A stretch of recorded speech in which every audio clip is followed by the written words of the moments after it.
So, thank you very much, Monica, for those very kind words, and Clements and and everyone for being here. It's a great honor, and I've really enjoyed my stay so far in Munich, and hope to entertain you for about half an hour with some thoughts on whether syntaxes work, to which the answer will be a qualified no.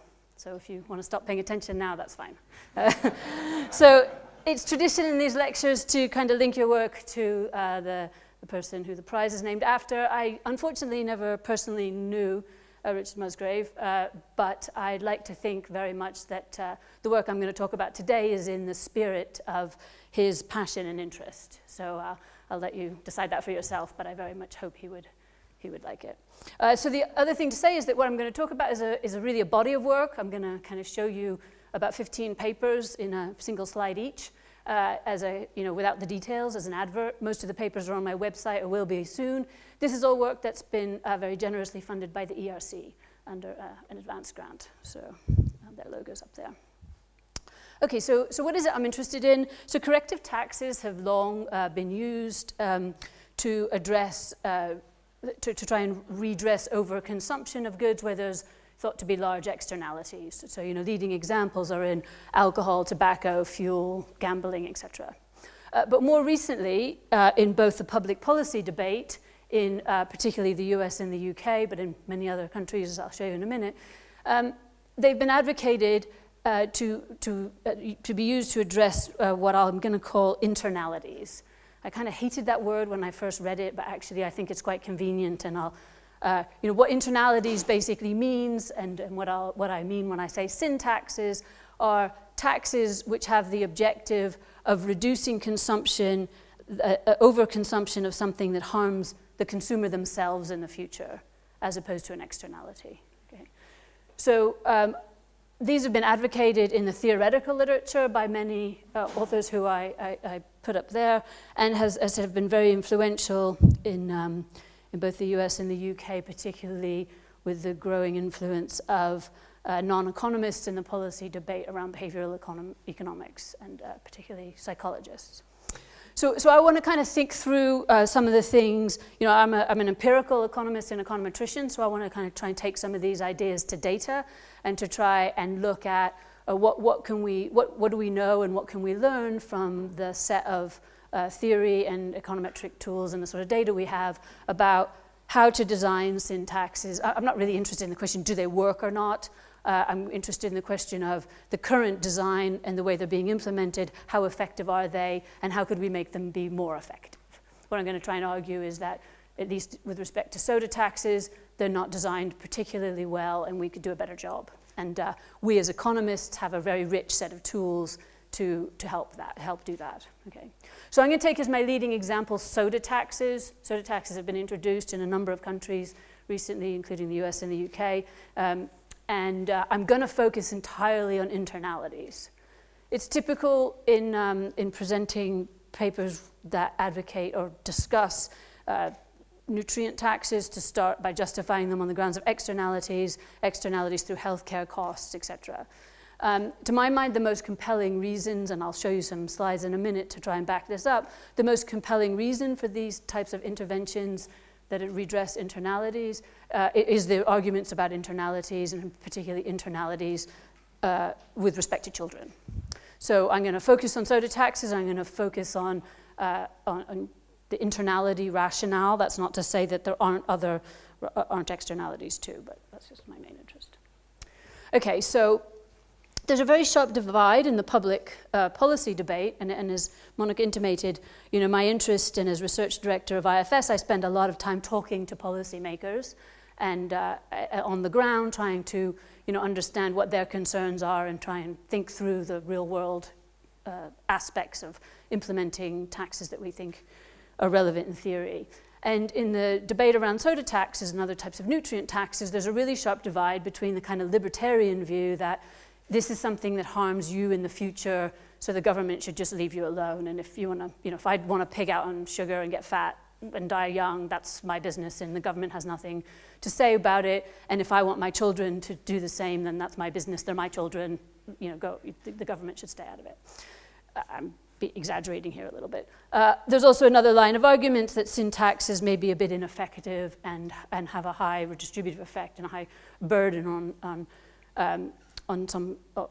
people that we would prefer they didn't have a high burden on, and that really they're kind of a way that for governments to raise revenue.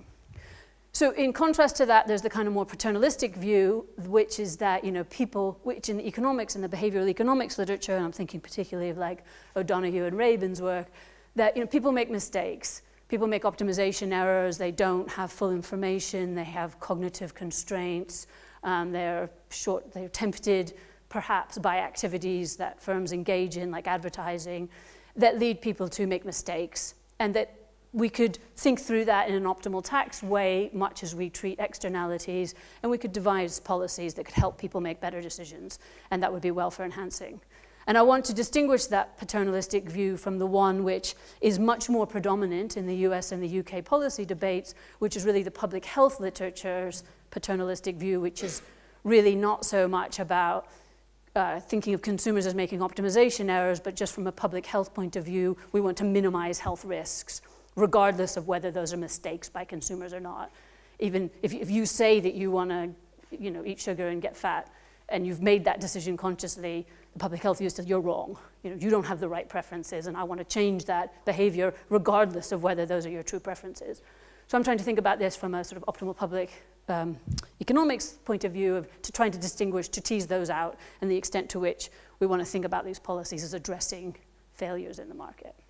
And so my interest is taking this what I see as a fairly rich theoretical literature, and thinking about the empirical implementation, how we can learn from data and econometrics about aspects of the design, the effects and design of this kind of policy. So just to provide a little bit of motivation, because actually Germany is the first country, I've been here for 2 weeks and I've been talking to people about this, and it's pretty much the first country that I've spent much time in where this seems to be a completely not on the agenda as a policy issue. And I'll show you in a minute that that's surprising, given that Germany's got some rather poor behavior in this respect. But so, in other parts of the world, there's increasing interest in implementing soda taxes as a way of reducing sugar. So France, Mexico, the UK have all introduced sugar taxes. Many cities in the US have, and many other parts of the US. And the World Health Organization has urged, this is one of its leading pieces of policy advice. It's urged countries to tax sugary drinks to reduce sugar consumption, particularly in children. And the concerns here are not just about obesity. I said a second ago, do I eat too much sugar and get fat? The real concerns here, I think, are about the longer-term health, mental and physical health implications, particularly from overconsumption in childhood. And there's a growing body of literature that malnutrition, of which really we're talking about here, and I'll show you some shocking statistics on the massive excess consumption of sugar in very young children, leads to poor cognitive functioning in school and serious mental health problems that lead to that are thought to be some of the important determinants of long-run inequality, right? And a lot of Raj Chetty's work has tried to document that early life differences in health lead to prolonged, persistent health, income and well-being inequalities. So, can you briefly explain what soda taxes is in relation to sugar? So I'm going to do that in a couple slides, but so soda taxes, I'm going to justify in a minute why people have targeted soda. So the concern is sugar. Soda accounts in the US and the UK for almost half of sugar consumption and has almost no nutritional benefit. And so and it's relatively easy to target. And so it has been thought to be a fairly good place to implement these type of taxes. So I'm going to spend about 4 slides in a minute showing you that and why they look to be well motivated. Okay, so the thing here is, what I'm trying to argue is that the concern over sugar consumption, excess sugar consumption, is not just about obesity, but really is about kind of serious long-term health consequences, so particularly in children. Okay, so I want to show you a couple slides just to document that there is really massive overconsumption of sugar, and then to talk about why soda has been targeted. And so this slide is from Euromonitor. So I believe it's based on purchase data, so like market research type purchase data, and it shows you the average consumption of sugar in grams across a fairly representative part of the population. So the recommendations across countries vary considerably, but a kind of central point of the across many places is that men should have no more than 37 grams and women no more than 25 grams of sugar a day. That's a maximum, okay? And these are the averages, right? So this is like orders of magnitude over the level, and Germany's second. I didn't know that. There you go. So in the UK, we worry a lot about this number, and the US worries a lot about it. Does this include natural sugars? No, this is added sugar. So I'm going to pretty much, whenever I say sugar, what I mean is added sugar. So added sugar is most of sugar, and I'm not going to get into the kind of physiology of it, but just very briefly, sugar in fruit is fine, more or less. You get fat from it, but it doesn't do your brain in, whereas added sugar makes you crazy, right? That's like that's the medical literature, the synopsis of the medical literature, okay? If we look, okay, so now I'm going to show you a couple of slides from the US and the UK. So this is from the US. So this is NHANES, so this is sort of nationally representative approximate sample of, again, purchases, or I think this is consumption data actually. So this is the cumulative density of the share of calories that come from added sugar. So it's added sugar. And so there's two ways we can look at this. We can look at it as the grams of sugar, or we can look at it the share of calories that you have. The numbers look a little different. So the US, on average, consumes many more calories than the UK. And so this kind of abstracts from that, and this looks at the types of calories they consume. But what you see is that around 65% of people are consuming more than the recommended amount. And this is a recommended maximum. This is not a recommended amount. This is a recommended maximum. You'd be fine if you didn't have any added sugar at all. You'd live a very good life. Whereas, so 10% is a maximum. So that's big, rather shocking. In the US, the figures are even higher. So the US government recently has really gone for sugar as a big thing, and it's reduced the recommended levels to 5%. And so, but even if we look at the US recommended levels, 70% of consumers are above the US recommended, and 90% are above the UK recommended. This is for the US. This is particularly true for children. So what we have here is just a single time period, several years. This is intake data, and where we're looking by age group, and the red dotted line is the 5% recommended level. And what we see is that, so the recommendations for children under 2 is 0. That's when it does really bad things to your brain, because children's brains are still being wired. And so what the thing that has been the most concern from the public health people is that these in young people, how high these are. This is, between 12 and 16% of calories coming from added sugar.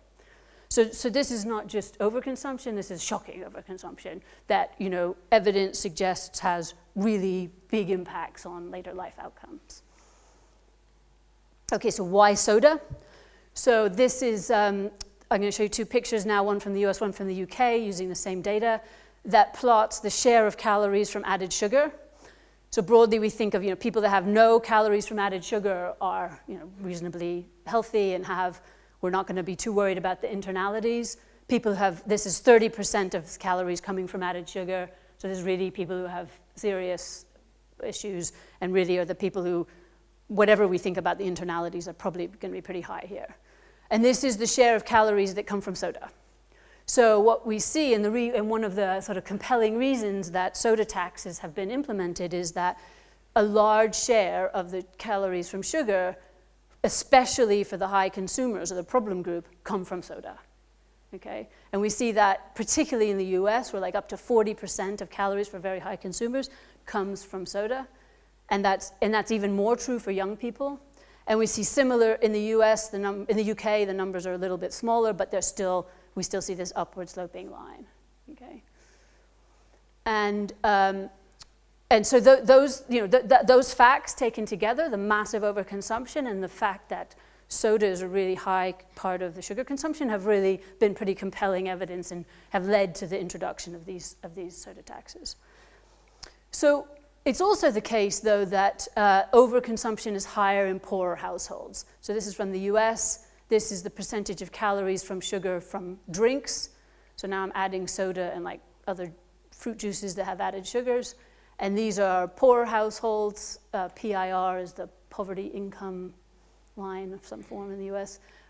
So these are poorer households, these are richer households. So we see this gradient with income. And so I highlight that because I want to come back to that because we may be interested about the redistributive effects of some of these taxes because of that. In the US, we see similar. This is with the same basic idea. This is poorer people, richer people, and this is the grams of sugar that they get from drinks, and we see that poorer people get much more sugar from drinks than richer people. And so this raises some potential equity concerns, right? So, you know, when we see this, and in my experience of working with policymakers, when I've seen these data, we thought, well, soda taxes look like a pretty well-motivated sin tax, right? There's very high excess consumption. Soda represents a very high share of sugar consumption. It's high for those that consume the most sugar. And soda basically has no redeeming features. So often in food markets, you know, you may be worried if you tell people not to consume too much saturated fat. Saturated fat is often packaged with things that are very good for you. And so you worry about the, you know, portfolio effects of that. Soda, you could live a very good life, not drink any soda. So it seems like a well-motivated sin tax. And in fact, the main body of work I'm going to talk about, I started because we thought that this is a very, you know, good place to be thinking about interventions in this market. Let's look at different design features and think about the design aspects. What I'm going to come to is show you that actually they're rather not as well targeted as we might think. But there is this potential for equity concerns because we see that higher consumption among lower income households, so we want to keep that in mind. And what I'm interested in doing is trying to evaluate the efficiency and equity implications of soda taxes like this. And I'm going to do that in the next few slides by first talking just very briefly and at a high level about what the optimal form of tax might look like, and in particular to identify a few key empirical ingredients that we could look at that would tell us whether the tax is likely to be effective in redressing the internalities problem and how regressive or not it may be.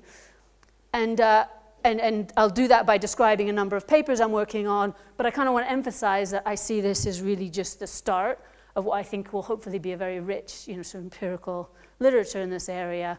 But, you know, I'll answer some questions, but it's all good research. I'll raise more questions than I'll answer. Okay.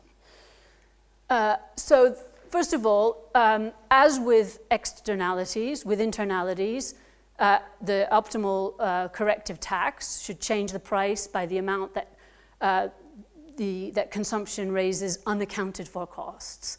Okay, and so we would, by using the tax, we could move consumption to efficient levels. And the first best is that we use the corrective tax to achieve the efficient outcome, and then use other policy measures to achieve redistributive objectives.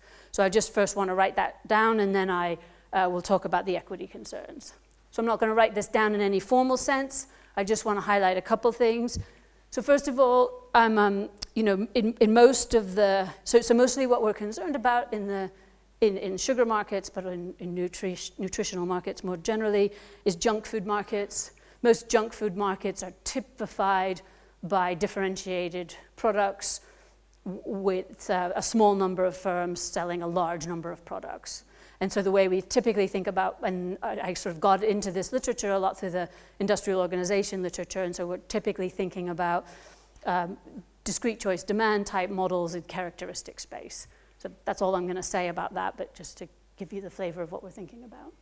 So what we're interested in is understanding demand in a market where we have many products which have as a characteristic the internality generating characteristic. So that's sugar in this case, but you could think about it as like ethanol in the alcohol market or something. And consumers have individual demands for these goods. They're differentiated goods. The thing that the government's concerned about is the total derived demand for sugar.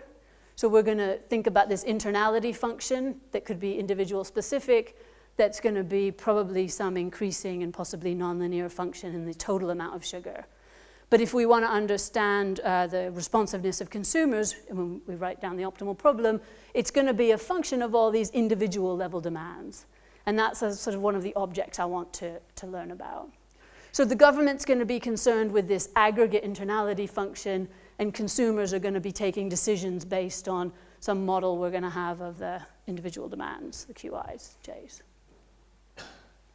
So the optimal corrective tax is just as in Diamond. The social planner chooses a tax rate that maximizes consumer surplus plus tax revenue minus cost of consumption.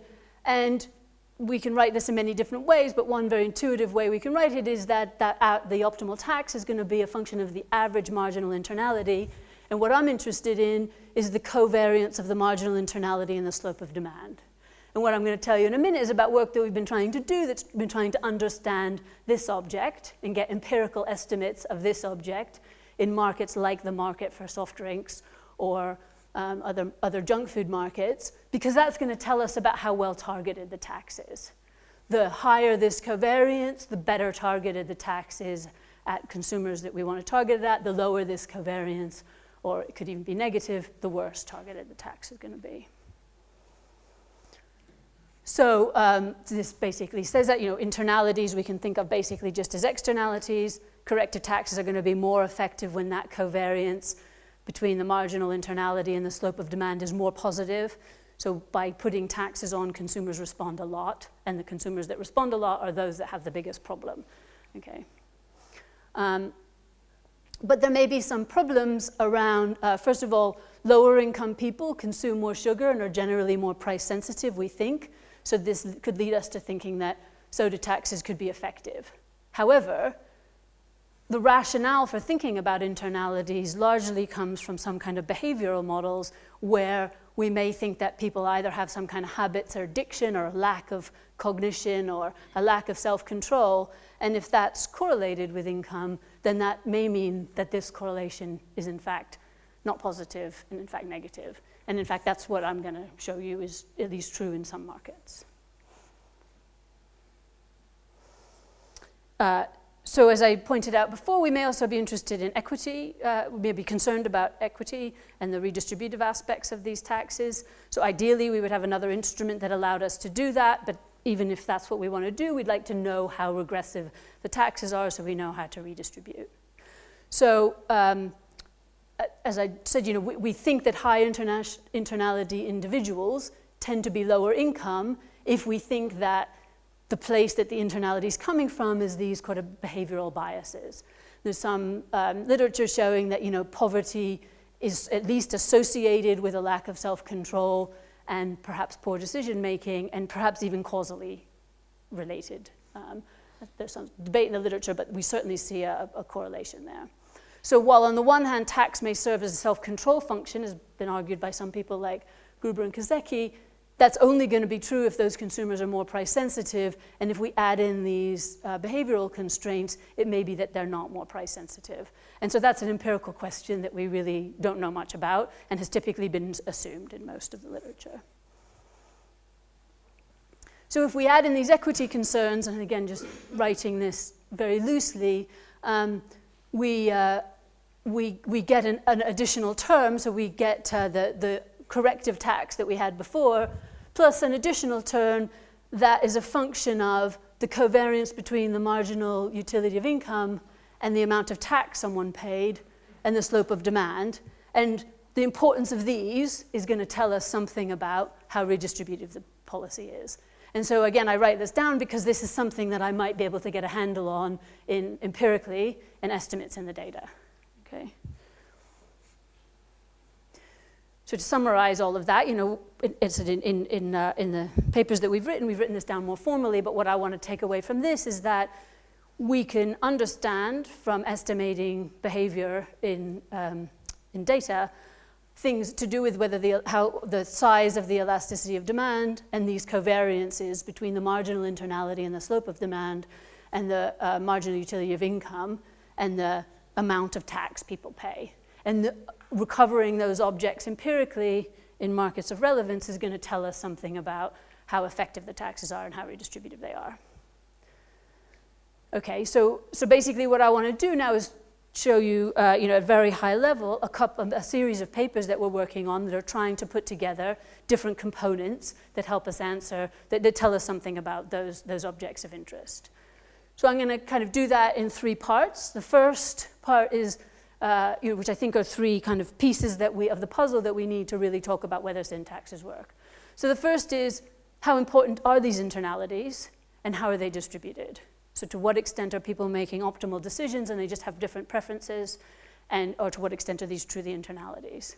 The second is understanding the shape of demand, and the third is the distributional consequences. So in terms of the extent of externalities, I'm talking about, I'm going to give you about 2 slides each on 4 papers, which are work with particularly Martin O'Connell, Pierre Dubois, and Kate Smith, and also a whole series of Belgians who come as a group. You can't work with one of them, which are about asking questions about whether people suffer from self-control problems and temptation. So there's much experimental evidence on that, relatively little. There's a few papers, particularly looking at financial markets, but relatively few kind of real-world applications of the extent of self-control problems and temptation. Whether people lack the cognitive will or ability to evaluate information to do with nutrition correctly, and whether firms exploit that, and whether there's habits and addiction in sugar as is the medical literature. So this is one of my favorite pictures of any paper I've ever been involved in. So this is taking the entire grocery basket of 25,000 representative households in the UK, and plotting and using a nutritional calculation of the nutritional quality of every product in the shopping basket and aggregating that up. Okay, so we have a healthy shopping basket is down here and an unhealthy shopping basket is up there.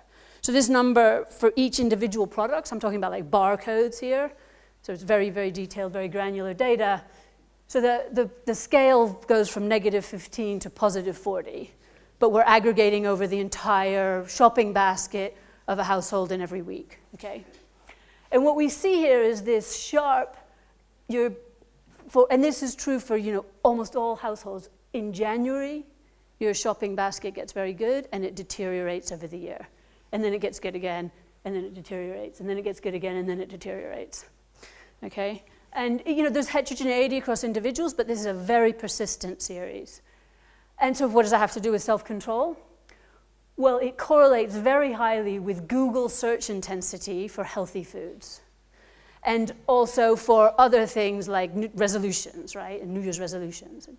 We can show similar pictures that relate to birthdays. So big birthdays, people tend to have a similar downward spike. You get really unhealthy, and then you turn 40, and then you get really healthy for a while, and then you deteriorate until you turn 50, and then you get really healthy again. And so we see this also with sugar. If we have now put all the years together, but if we look at the percentage of calories from sugar, it's less in January and gets higher over the year. And it's not just a Christmas effect, it increases sort of pretty much over the entire year. So what we're doing in this paper, so those are some fun pictures to look at, but they motivate, so where we're using kind of revealed preference tests to show that this data can be well explained by a model that is rather poorly explained by a model of consistent preferences. The kind of GARP tests fail, but that a model in which you have a healthy self and an unhealthy self that bargain with each other, and that bargaining weight varies over time and varies across people. And so we can show that describes the data fairly well, and that's nice because then we can recover some measures of the movement, the variation in that bargaining weight that allow us to say something that's a fairly structural interpretation of a measure of self-control, but that's robust to a very general assumptions about preferences and preference heterogeneity. Okay, and so this is work in progress, but I think is very promising to show that that there is some degree of self-control. It's important, particularly for some people, and it varies across people and over time. So in related work with Kate and Martin, we're using a similar idea, but a much more structural model. We're looking just at soft drinks, And we're contrasting, we're using a slightly different identification strategy where we're contrasting, we observe the same individual making decisions for future consumption. They go to the supermarket, they buy food that they take home and consume later. We say the same individual making decisions for immediate consumption, where they're going to put the drink in their mouth immediately. And so we assume that temptation is much higher in the immediate consumption than the future consumption decision, and we can use that to identify something about temptation. And so what we see is something similar that when, so this is the cumulative density of the sugar content of individual purchases, and we see that when people are making decisions for immediate consumption, they buy more sugar-intense products than when they're buying for future consumption. You see this with other goods, but we're interested in thinking about the soda market and sugar, so you see quite a strong indication of temptation there. And we can write down a structural demand model that allows us to identify a temptation parameter in a kind of Gull and Pessendorf sort of way. Okay, so that was temptation and self-control. One of the other things I said I was interested in is whether or not people are attentive to the healthiness of products, and in particular whether firms maybe do things to distract people from the healthiness of products. So Ronnie Spiegler has a bunch of papers that talk about this, for example. So this is a paper that's just coming out in the Review of Economic Studies with Pierre Dubois and Martin O'Connell, where we're interested in how advertising affects consumers' decisions in the potato chips market. So potato chips are another very unhealthy product. And what we show, we do many things in this paper. We're interested in the effect of banning advertising. But one of the things we show that's relevant here is that one of the effects of advertising is to distract consumers' attention from the unhealthy characteristic. And so this is just one way of showing it, is the willingness to pay for a healthier product. And consumers, when advertising does not affect their decision making, they're willing to pay about 1.6% higher price for a more healthy characteristic. And when they have a medium, so about the median in the industry level of advertising, they completely ignore it.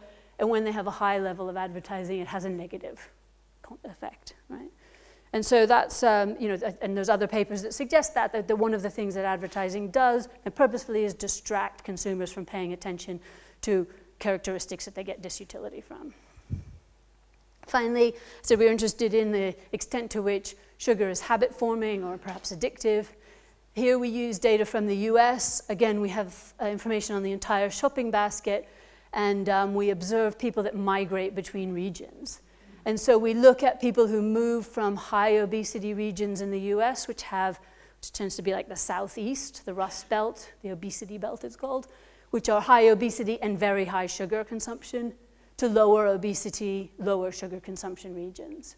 And we do a bunch of stuff to control for heterogeneity, so we compare kind of similar people, and we show that when people migrate, they sort of gradually evolve to be from like the people from where they were born to be more like the people to where they moved from.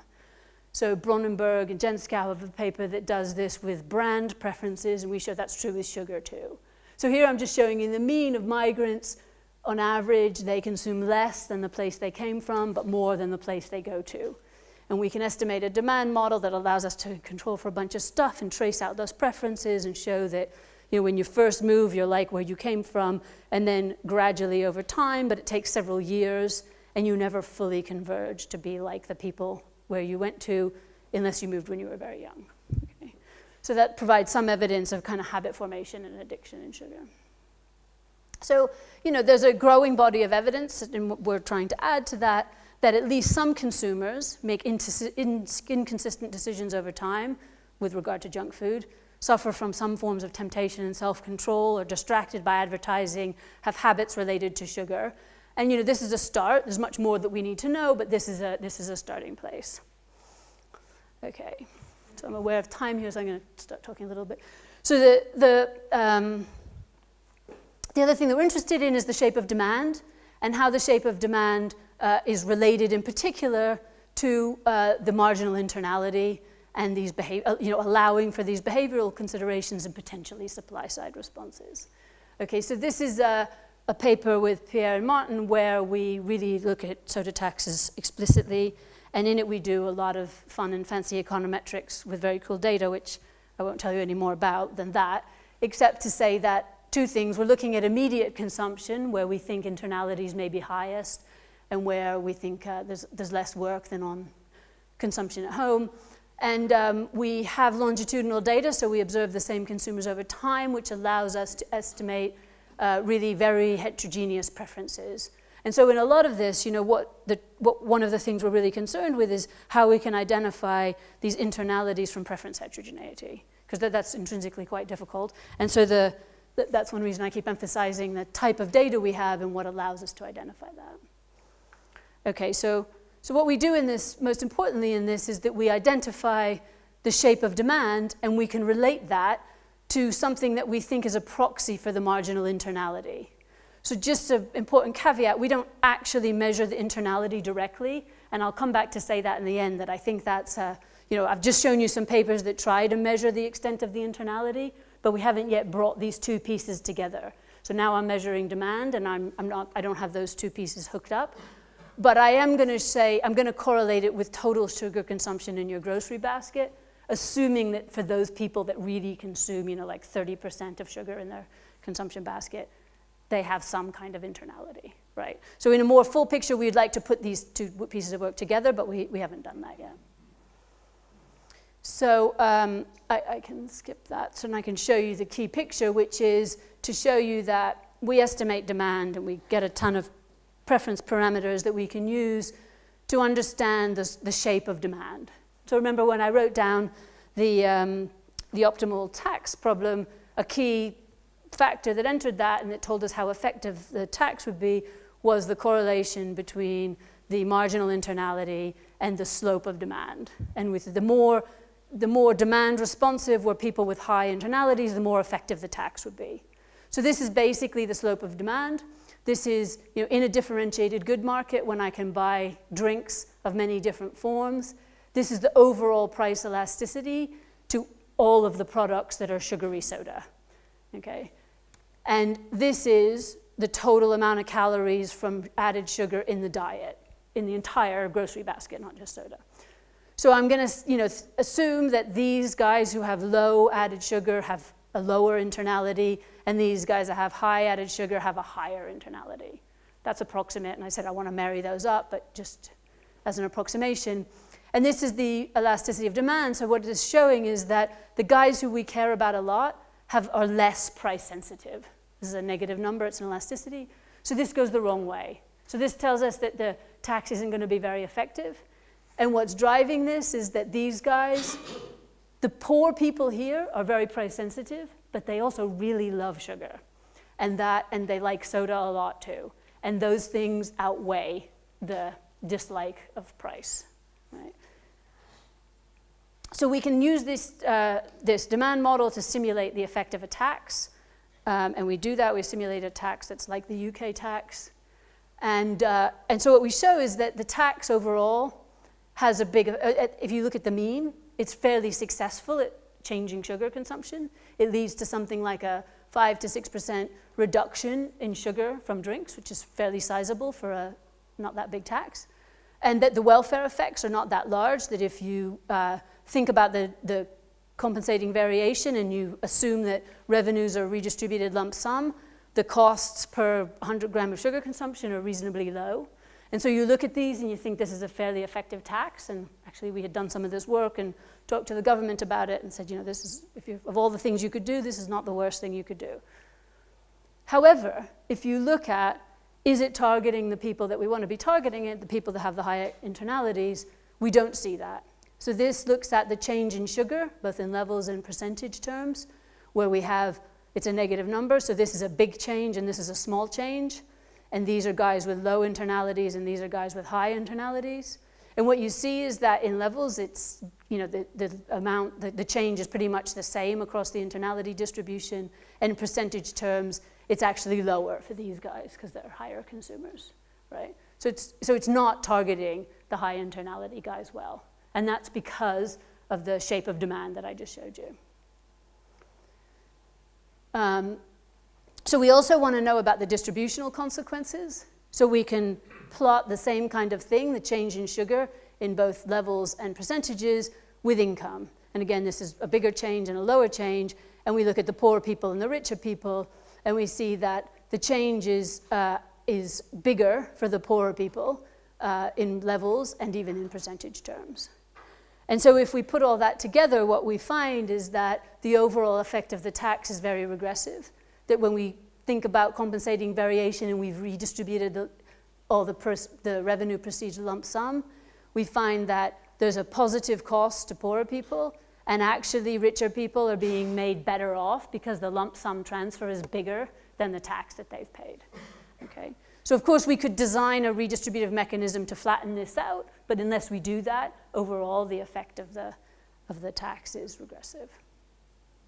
So, so what's happened here is that tax on sugary tax does induce at the mean quite a substantial substitution away from sugar, but for high sugar consumers, who we presume are the ones we want to be targeting, they really have strong preferences for sugar. So it's not, so that basically the covariance of the marginal externality and the slope of demand is positive, so it's not very effective. And even worse, the covariance of marginal utility of income and the tax paid is high, so it's regressive. So one of the things that we want to think about and that we've thought about a bit in the alcohol market is that, what I've done here is I've only allowed the government to have a single tax. But in fact, we could maybe have taxes that were more disaggregate. So in alcohol markets, for example, we tax gin differently than beer, than wine. And what we show in this paper with regard to alcohol is that we can exploit the correlations and preferences with the curvature of demand, the correlation of that with the marginal externality, and design optimal taxes that actually get us much closer to the kind of Pigouvian optimal individual taxes if we allow for different taxes on different products. And one of the things we're trying to think about is, does that have any purchase in the soda market? Or are there other things that we could do that require us to know more about the marginal externality function and the shape of demand? So what I take from that, very importantly, is that these results don't imply that we shouldn't use corrective taxes here. There clearly are pretty big internalities, but that we need to be careful about the redistributive effects, and we can probably do a much better job of designing taxes that are better targeted at the people who have the high internalities. And I think that, at least in the US and the UK, the debate around this has been really dominated by public health officials. And if you look in the medical literature, there is like an infinite number of papers on the optimal design of tax written by medical people who have very little skills to think about optimal tax and to think about the econometrics. And I think that economists have been public economists have been less involved in this type of debate and have really a lot to add into sort of formalizing some of these paternalistic ideas. And any young people in the audience should think about that as a future avenue for research. That's me finished. Thank you very much.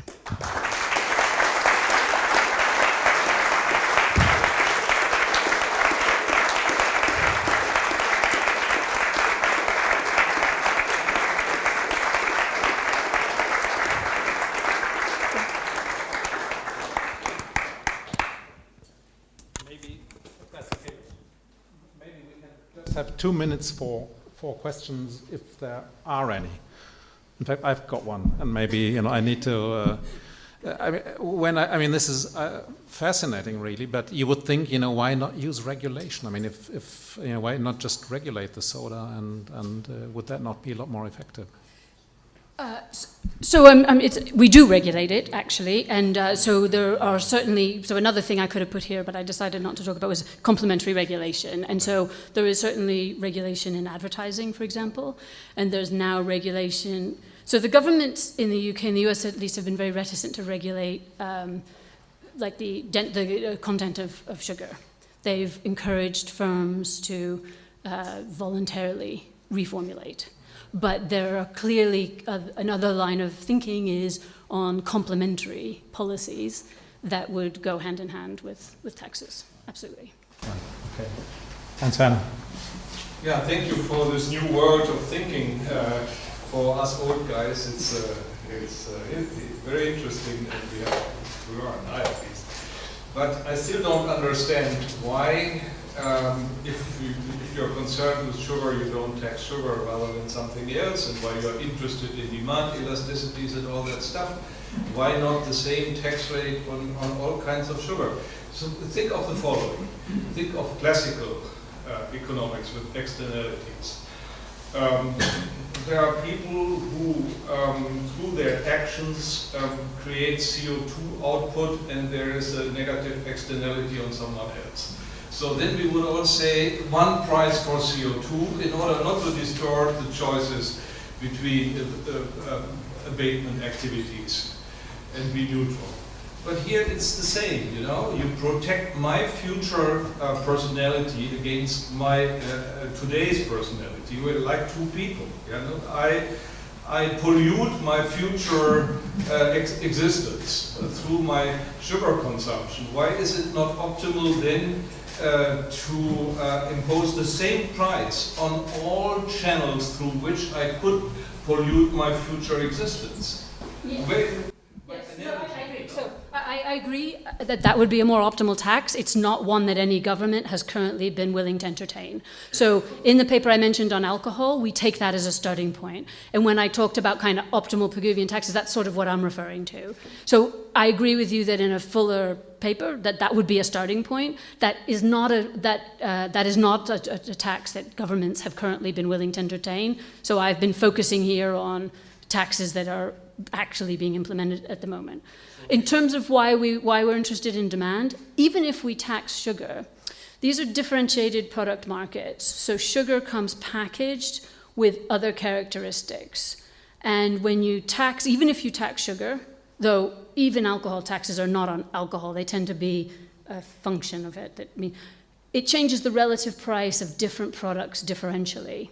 And so if we want to understand the impact that has, we want to understand, and then we have heterogeneous consumers who have different price responsiveness and different preferences over the other characteristics that are bundled with the externality generating characteristics. We still need to understand something about demand in order to understand the effectiveness of the tax, even an optimal tax like on sugar.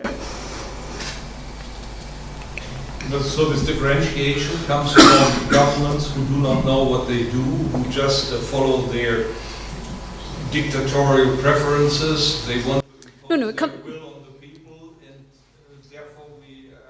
No, the differentiation comes from the structure of the market, that these are all markets in which a small number of firms own a lot of products and have a substantial amount of market power, and they're determining what's offered in the market and the characteristic bundles, and they're setting the price for many goods in the market. So in most junk food markets, there's a very small number of dominant firms, and they have large advertising budgets, which are, so everything typifies imperfect competition and differentiated product demand.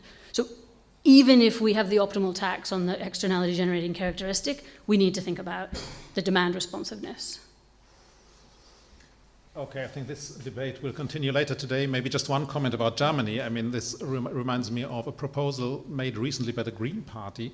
They suggested a veggie day for Germany, and somehow this backfired. So it seems that it's tricky to kind of get at people and tell them, how they should behave, because, people really didn't like it, and, the party went down in the polls, and that's maybe one of the reasons why it hasn't flied. I mean, they should have listened to this year's Richard Musgrave lecture to be more open to that. Okay, thank you very much.